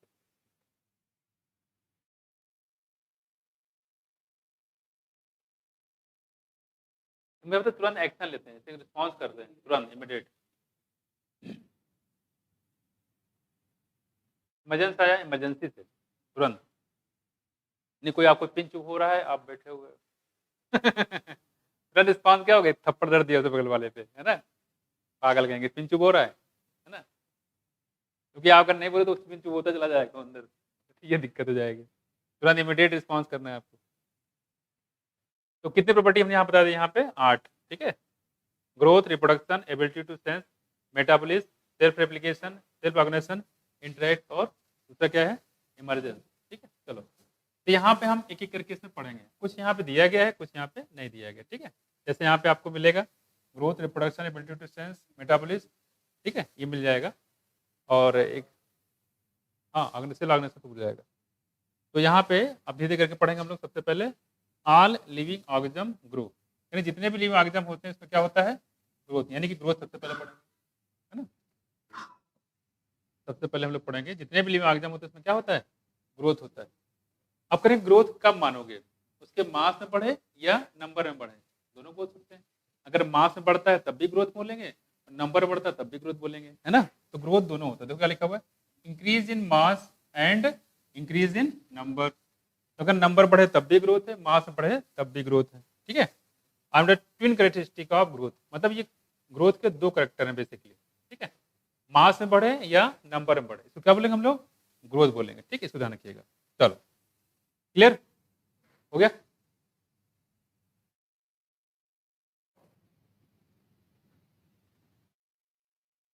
ये याद हो गया ग्रोथ कौन कौन प्रॉपर्टी है, 8 है ना, 8 है ना। पहला कौन सा बताया, बोलो जल्दी। और और और और सेल्फ रेप्लिकेशन और वेरी गुड, ठीक है। ये हो गया हमारे पास। करेक्ट, इंक्रीज इन मास, मास में बढ़े या नंबर में बढ़े तो क्या बोलेंगे हम लोग, ग्रोथ बोलते हैं। आप ऐसे पहचान सकते हो, अगर किसी की एग्जाम में उसके नंबर बढ़ जाते हैं या मास बढ़ जाते हैं, क्या बोलोगे उसको, ग्रोथ बोलोगे। आप लोग जैसे कहते हैं कुछ की बच्चों में ग्रोथ जो है अ, होती है, बड़े में ग्रोथ नहीं होती है। बताओ सही बात है गलत है, अमरेन। बच्चों में ग्रोथ होती है लेकिन बड़ों में ग्रोथ नहीं होती, एडल्ट में होता है, सही बात है। हाँ है? रुक जाती है। आपने ग्रोथ का एक पार्ट ले लिया है, हाइट से कनेक्ट कर दिया है। हाँ, मोटे तो बिल्कुल मोटे हो जाते हैं लोग, मोटे चौड़ाई तो बढ़ती है, वेट इंक्रीज इन मास, ठीक है। नंबर नहीं बढ़ा, मास तो बढ़ रहा है, इसका मतलब क्या हो रहा है, ग्रोथ हो रहा है। देखो कह रहे हैं कि ग्रोथ बाय सेल डिवीजन, कह रहे हैं कि अब इसमें ग्रोथ होता कैसे है, जो मल्टी सेलुलर ऑर्गेनिज्म है उसमें ग्रोथ कैसे होता है, सेल डिवीजन से होता है।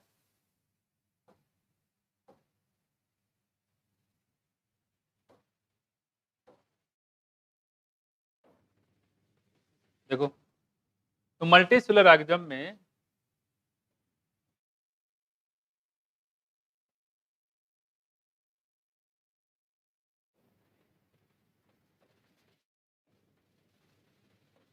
ठीक है, ग्रोथ कैसे होता है भाई, सेल डिवीजन से होता है। सेल डिवाइड करेगा, 1 से 2, 2 से 4, 4 से 8, 8 से 16 चलता जाएगा। In plant this growth by cell division occurs continuously. यहाँ देखो अगर हम प्लांट की बात करें तो प्लांट में जो ग्रोथ होता है, ठीक है, plant this growth by cell division occurs continuously throughout their life span. Plant में ग्रोथ, एनिमल में ग्रोथ, दोनों में डिफरेंस है। प्लांट में ग्रोथ जो है मरते दम तक होता रहता है, ठीक है, जबकि एनिमल में ग्रोथ एक फॉरवर्ड टाइम के बाद रुक जाता है, ठीक।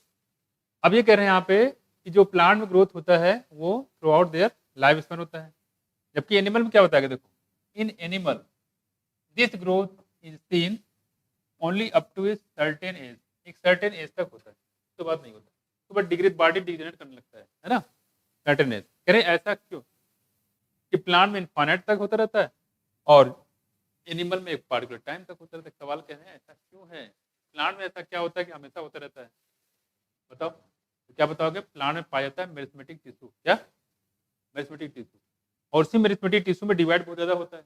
मेरिस्मेटिक टिश्यू की वजह से प्लांट में ग्रोथ जो होता है इनफाइनाइट टाइम तक होता रहता है। मैं देखो यहाँ पे this growth is seen only up to certain age, cell division occurs in certain tissue to replace loss cell, एक स्पेशल टाइप के टिश्यू में सेल डिवीजन होता रहता है, ठीक।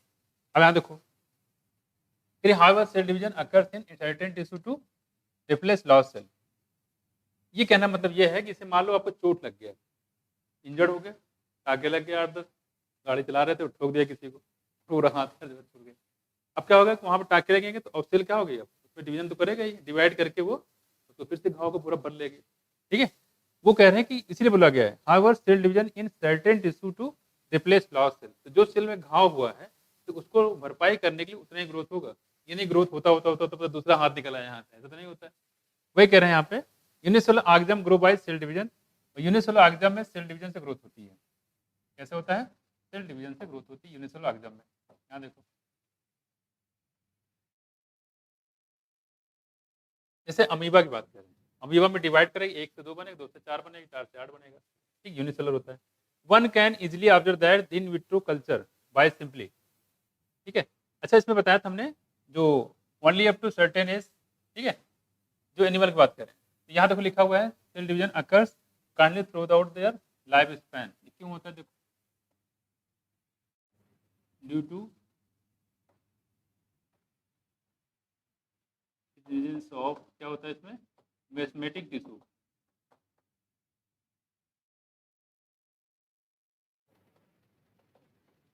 मेस्मेटिक टिश्यू पाया जाता है किसमें, प्लांट में, जो कि एनिमल में नहीं पाया जाता, और इसी मेस्मेटिक टिश्यू की वजह से ग्रोथ में प्लांट में डिवीजन पूरी लाइफ टाइम होता रहता है, ठीक। देखो तो यूनिसेलुलर ऑर्गेनिज्म में जो ग्रोथ होता है कैसे होता है, बाय सेल डिवीजन होता है, ठीक।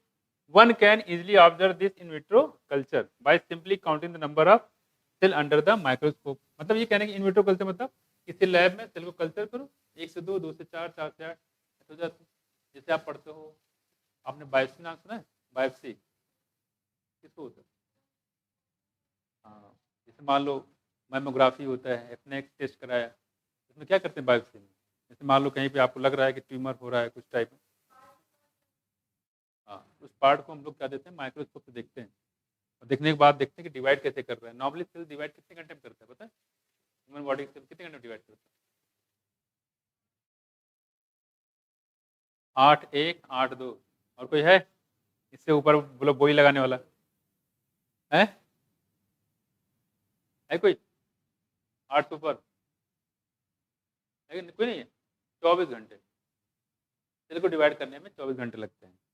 लेकिन अगर ये डिवीजन प्रॉपर्टी है, डिवीजन प्रॉपर्टी अगर बढ़ जाए तो इसका मतलब कि वो कैंसर सेल है, उसे देखा जाता है। हम लोग उसी की बात करें, आप देखो फिर one can easily observe this in vitro culture, तो लैब में कल्चर करके आप उसको देख सकते हो, ठीक है, कितनी सेल के नंबर कैसे बढ़ रहे हैं, counting the number of cell under the microscope, ठीक। In majority of higher animals and plant growth and reproduction are mutually exclusive, देखो यहाँ इंपॉर्टेंट है, हायर एनिमल क्या मतलब, क्या मतलब हायर एनिमल, हायर मतलब गाय भैंस है ना, स्नेक है ना, रेप्टाइल बर्ड, ये सब क्या है हायर एनिमल में कहलाते हैं।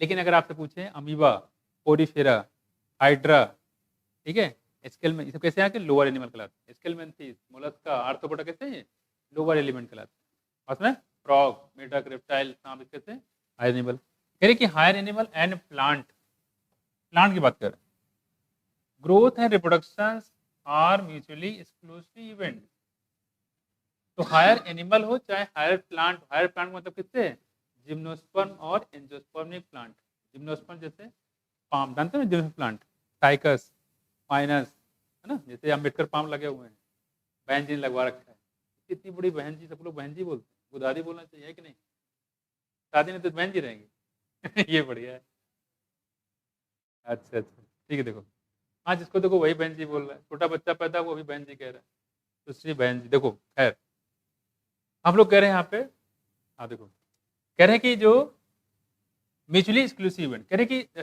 हायर प्लांट मतलब होता है जैसे कि एंजियोस्पर्म और जिम्नोस्पर्म। एंजियोस्पर्म प्लांट जो आप आसपास देखते हो, जो भी दिखता है आपको, कोई एग्जाम्पल बताओ, क्या क्या देखते हो आप? नीम, आम, पपीता, मैंगो, ये सब क्या है? एंजियोस्पर्मिक प्लांट, हायर प्लांट है जो आप देखते हो, ठीक। तो वही कह रहे हैं कि चाहे हायर प्लांट हो चाहे हायर एनिमल हो, उन दोनों में ग्रोथ अलग है, रिप्रोडक्शन अलग है, एक्सक्लूसिव इवेंट है, दोनों अलग अलग घटनाएं हैं। लेकिन अगर बात करें लोअर प्लांट और लोअर एनिमल, तो दोनों एक ही घटना है। लोअर प्लांट लोअर एनिमल में ग्रोथ और रिप्रोडक्शन दोनों एक ही घटनाएं होती हैं। हायर प्लांट हायर एनिमल में दोनों अलग अलग घटनाएं होती हैं। क्लियर हुआ? यहाँ देखो, यानी ग्रोथ का मतलब अलग है, रिप्रोडक्शन का मतलब अलग है, ठीक है। अब देखो, यदि one must remember increase in body mass, increase in body mass is consider as growth. Body mass में बढ़ता है तो तुम ग्रोथ मानते नहीं मानते? बिल्कुल मानते हैं, है कि नहीं? Non living object also grow if we take increase in body mass. अब यहाँ पे ये बताया गया है कि इस हिसाब से अगर देखो, जो बोल्डर होते हैं, पत्थर रखे हुए रोड पे, ठीक है, देखो इतना बड़ा पत्थर रखा हुआ है एक पे, कुछ देर बाद आप देखोगे यहाँ पे इस पे धूल चढ़ गई, बहुत तेज धूल चला, और उसके ऊपर देखो, ठीक है,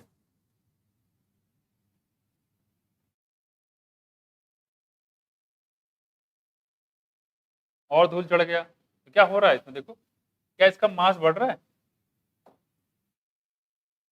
बढ़ रहा है, देखो। तो अगर हम मास बढ़ रहा है तो क्या इसको भी ग्रोथ बोले? क्यों?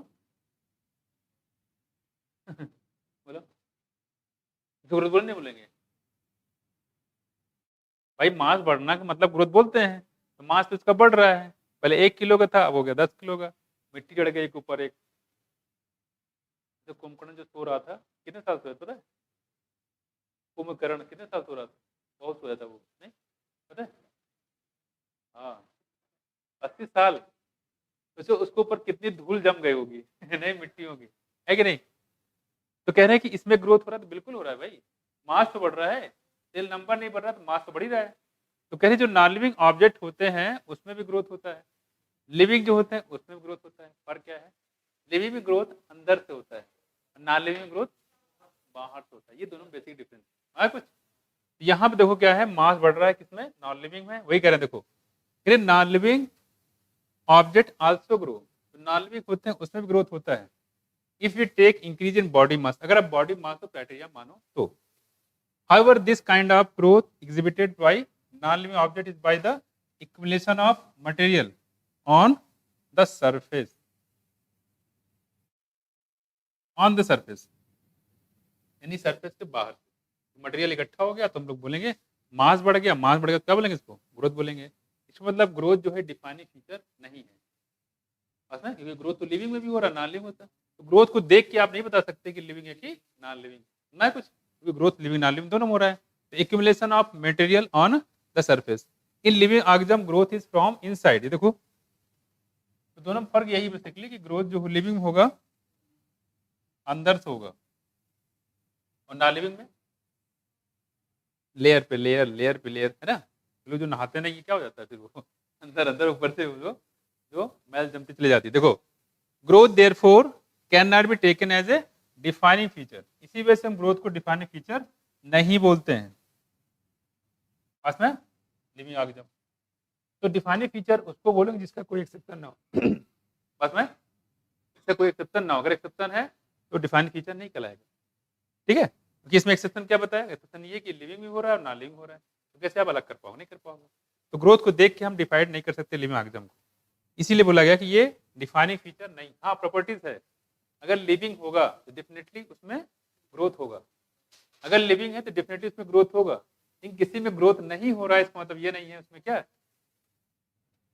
ग्रोथ नहीं हो रहा है, इसका मतलब कैसा है? लिविंग की नॉन लिविंग? नॉन लिविंग होगा, जाहिर सी बात है।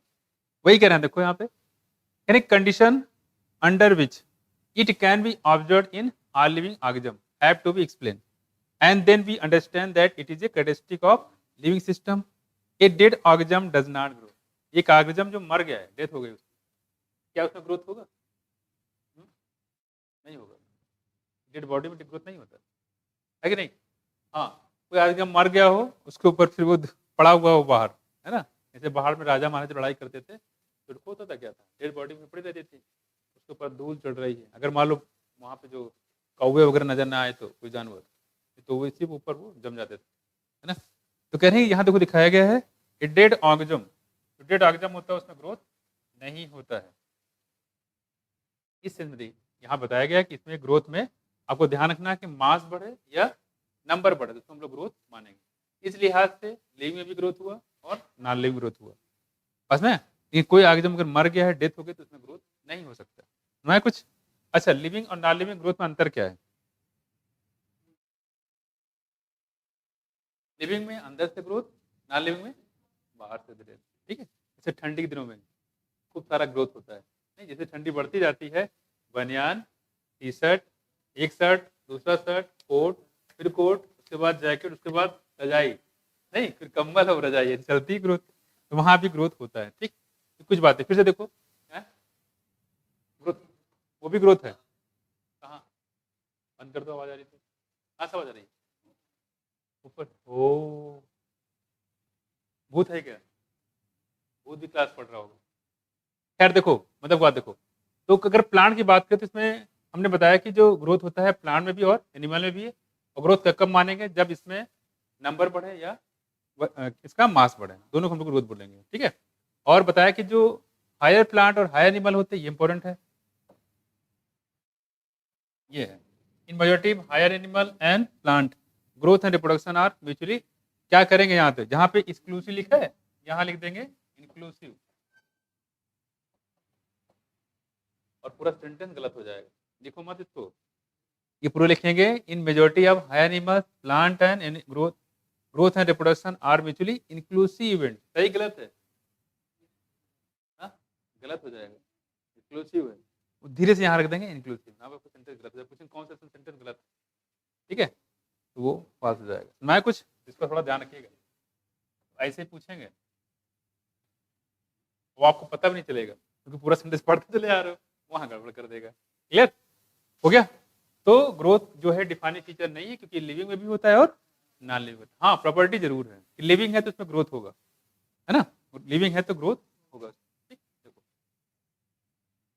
मिटा देते हैं। और दूसरी बात, ये लिविंग और नॉन लिविंग दोनों में हो रहा है, इससे आप अलग नहीं कर सकते हो लिविंग नॉन लिविंग। हो गया ये क्लियर? ये कुछ बात हम लोग कर रहे थे यहाँ पे ग्रोथ से रिगार्डिंग। पहला हमारा साथ, जब भी हम लोग बोलते हैं कि लिविंग नॉन लिविंग में क्या अंतर, तो हम लोग क्या बताते हैं, उसके प्रॉपर्टीज बताने लगते हैं। तो पहला सिम्टम क्या था? ग्रोथ, किसके? लिविंग ऑर्गेनिज्म के। ठीक है, और दूसरा देखते हैं क्या बताया तुमने, reproduction.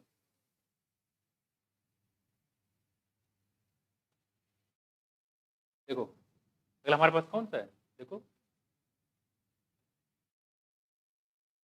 Reproduction, like wise is characteristic of living organism. यहाँ देखो, यहाँ भी बताया गया जो रिप्रोडक्शन है वो भी क्या है, कैरेक्टर है, कि किसी भी लिविंग ऑर्गेनिज्म में अगर रिप्रोडक्शन हो रहा है तो लिविंग होगा, लेकिन रिप्रोडक्शन नहीं हो रहा तो क्या लिविंग होगा, ना लिविंग होगा। बहुत सारे आपने फैमिली देखोगे जहाँ पे बच्चे नहीं है, क्या बोल रखा होगा उनको, वो डेड हो गए चलता फिरता आदमी जो है। अच्छा जी बता दूं आपको, जैसे आप पढ़ोगे, आप फॉरेंसिक मेडिसिन पढ़ोगे जब, ठीक है, तो वहाँ बताया जाता है कि मान लो कोई लोग कंप्लेन नहीं करते कि मेरे पिताजी गायब हो गए हैं, मिल नहीं रहे हैं, ठीक है, पुलिस रिपोर्ट लिखा दिए, कुछ हद तक कितने साल तक जो है उनको रहेगा तो उसको डेड घोषित कर देंगे। अगर 7 साल तक नहीं मिलते पिताजी, तो रजिस्टर में लिख जाता है कि पर्सन जो है डेथ हो गया है।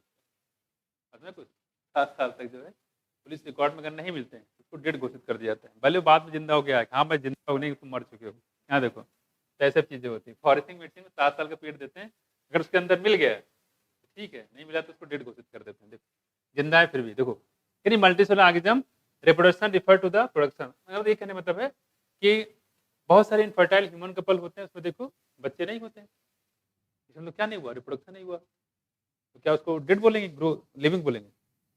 लिविंग है भाई। इसका मतलब क्या हुआ, रिप्रोडक्शन में डिफाइनिंग फीचर नहीं है, कैरेक्टर तो है लेकिन डिफाइनिंग फीचर नहीं है।